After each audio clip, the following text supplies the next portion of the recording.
What's the weirdest thing your son or daughter's friend did when they stayed over? 1. My son's friend, a 17-year-old boy named Kim, was always the proper and well-mannered type, to such an extent that it made him seem strange.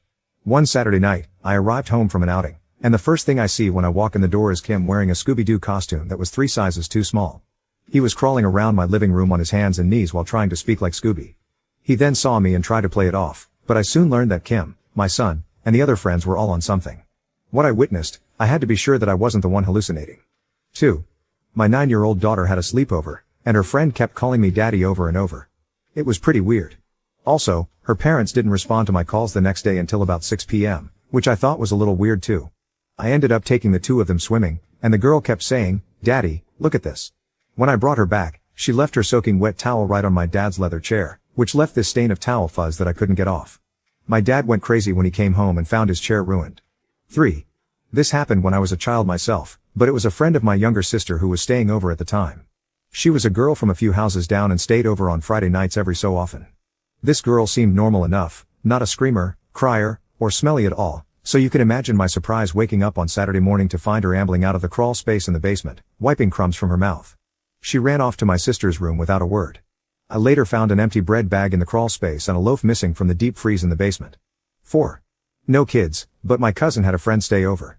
My cousin is 21, and her friend is about the same age. My cousin's friend lets people know she is hungry by meowing. 5. New Year's Eve. Let our teenage daughter and friends have one tiny sip of champagne at the midnight toast. Fast forward an hour later, and my daughter tells me her friend is passed out. I go to her room and check on the girl, who is obviously faking it. After 6. My daughter had a playdate with our new next-door neighbor's son. They were both 4 years old at the time. They had a great time together, lots of giggling all afternoon. When it was time for him to leave, he announced to me that he had set traps in our house to hurt us after he left. 7. Not a parent, but my sister, recently turned 18, went out drinking with some of her friends. They got back at about 3:30 a.m., which was roughly when I went to bed anyway. Just before I headed upstairs, I heard some stomping on the stairs but thought nothing of it. When I did go up a couple of minutes later, one of her friends came up to me and apologized for something. I had no idea what. As I went up the stairs and past the toilet, I saw a guy lying on the floor in there, puke all over the rug, floor, and walls. That's not the end, though. At 4 a.m., they started using the hand vac to clean it all up. I then used that hand vac a couple of days later and noticed mold all up the inside of it, as they didn't clean it out. I think my dad, who needed to use the toilet, found him at 6 a.m. still passed out next to it, covered in his own puke. 8.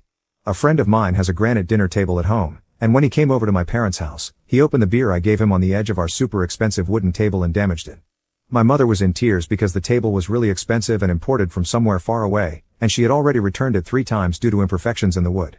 So now that she had finally gotten the perfect table, my friend came along and messed it up. No hard feelings though.